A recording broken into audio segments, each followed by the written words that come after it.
Eden garden में भारतीय team जो पहला टेस्ट मैच हारी है साउथ अफ्रीका से, उसके बाद से बवाल मचा हुआ है भाई साहब। गौतम गंभीर की मनमानी को लेकर के सवाल उठ रहे हैं कि गौतम गंभीर ने जो है मतलब केकेआर की जो ईडन गार्डन की पिचे है वो नॉर्मली इस तरह का बिहेव नहीं करती, इतनी ज्यादा गेंदें वहां पर टर्न नहीं करती है। लेकिन गौतम गंभीर कुछ ज्यादा ही डरे हुए थे साउथ अफ्रीका की टीम से। उन्होंने जो है बहुत ही ज्यादा टर्निंग ट्रैक बनवाने की घोषणा करी और पिच क्यूरेटर से जबरदस्ती जो है सौरभ गांगुली से पिच क्यूरेटर से जबरदस्ती झगड़ करके जो है इस तरह की टर्निंग ट्रैक बनवाई ताकि साउथ अफ्रीका को फंसाया जाए। लेकिन फंस के भाई साहब खुद, और जाहिर तौर पर बॉस इतना ज्यादा नकारात्मक सोचना, नेगेटिव ढंग से सोचना मुझे कभी देखा नहीं था। पिच यदि नॉर्मल होती ना, थोड़ा सा फ्लैट विकेट होता, 3-4 दिन का टेस्ट मैच चलता, तो जाहिर तौर पर इंडियन क्रिकेट टीम भी काफी कमाल का परफॉर्मेंस करती, साउथ अफ्रीकन भी काफी कमाल का परफॉर्मेंस करती, थोड़ा सा मैच में रोमांच भी आता और हमें लगता है टीम इंडिया पूरी तरीके जीत सकती थी। लेकिन इतना ज्यादा हाईली मतलब टर्निंग ट्रैक बनवाना जाहिर तौर पर भाई साहब कहीं से भी वो समझ में नहीं आया। और सारे ने सफाई दे दी है, सौरभ गांगुली ने भी सफाई दे दी है कि भाई साहब इसमें पिच क्यूरेटर को आप दोष नहीं दे सकते, पिच को आप दोष नहीं दे सकते, आप अपनी रणनीति को दोष दीजिए। आपने ही जो है ऐसा बोला था कि भाई 4 दिन तक पानी इस पिच पर नहीं डाला जाए, इस पिच को पूरी तरीके से ड्राई रखा जाए ताकि यहाँ पर गेंद बहुत ज्यादा टर्न कर सके और भारतीय गेंदबाजों को मौका मिल सके।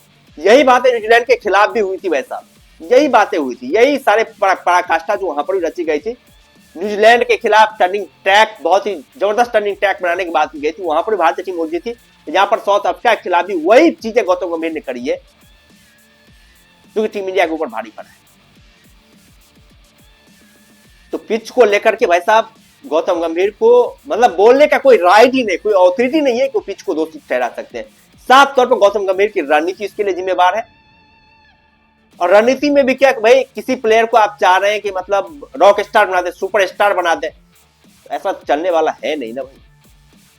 अब वाशिंगटन सुंदर को देखिए भाई, कहां पर बल्लेबाजी करने के लिए भेजा जा रहा है, नंबर 3 पोजीशन बल्लेबाजी करने के लिए भेजा जा रहा है, जबकि वो पोजीशन एक ऑथेंटिक बल्लेबाज का है, एक ऐसे बल्लेबाज के जो सबसे कमाल का टीम में होता है वो नंबर 3 पोजीशन पर खेलता है।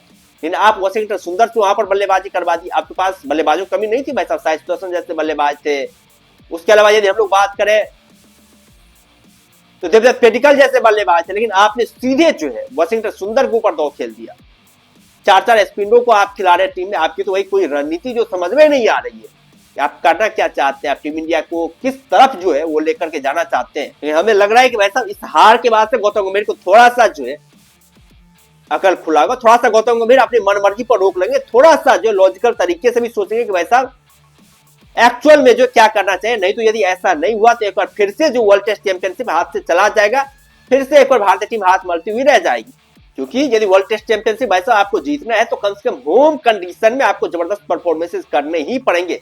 भारत तो वैसा बात है ही कि टेस्ट मैच बहुत कम जीतेंगे, खासतौर पर सेना कंट्री में, लेकिन अपने होम कंडीशन में तो वैसा एक स्टेटस बनाइए, एक रिकॉर्ड बनाइए कि आप लगातार जीते, बेहतरीन परफॉर्मेंसेस करें, शानदार परफॉर्मेंस करें। होम कंडीशन में वैसा हार किसी भी एंगल से बर्दाश्त नहीं है, किसी भी एंगल से जो है वो हार स्वीकार्य नहीं है। आपको हर एक मैच जीतने पड़ेंगे होम कंडीशन के, और बड़ी बड़ी टीमों के साथ मैच है भाई साहब, आपको हर एक मैचों में कमाल का परफॉर्मेंस करना पड़ेगा, बेहतरीन परफॉर्मेंस करना पड़ेगा, आपको जीतना पड़ेगा। यदि आप विदेश में जीतने के चक्कर में होम कंडीशन को मतलब वैसे ही दरकिनार करते रहे तो वही हाल हो जो पिछले साल हुआ था, आप वर्ल्ड टेस्ट चैंपियनशिप के फाइनल में नहीं पहुंच पाएंगे। तो टीम इंडिया को थोड़ा सोचना पड़ेगा, समझना पड़ेगा।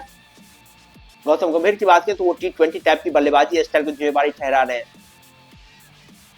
वो भी एक गलती है। जिस तरीके से भारतीय बल्लेबाजों ने बल्लेबाजी करी है, रिवर्स स्वीप, उल्टे पलटे शॉट, मैच को जल्दी फिनिश करने की, तो ये भी थोड़ा सा प्रॉब्लम है टीम इंडिया में, क्योंकि रुक करके यहाँ पर खिला सकता है। टेम्बा बउमा ने काफी कमाल की बल्लेबाजी करी, बेहतरीन बल्लेबाजी करी। जब टेम्बा बउमा इतने कमाल की बल्लेबाजी कर सकते हैं तो भाई आप भी तो कर सकते हैं। इंडियन बल्लेबाज वैसे ही स्पिनरों काफी क्वालिटी के बल्लेबाज माने जाते हैं, बहुत ही कमाल का इनका रिकॉर्ड रहा है।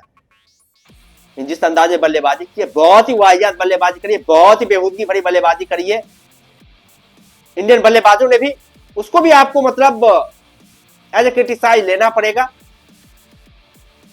और पिच को लेकर तो कोई बातें है ही नहीं वैसा, पिच कोई बड़ा जो है वो इंपैक्ट नहीं डाला है।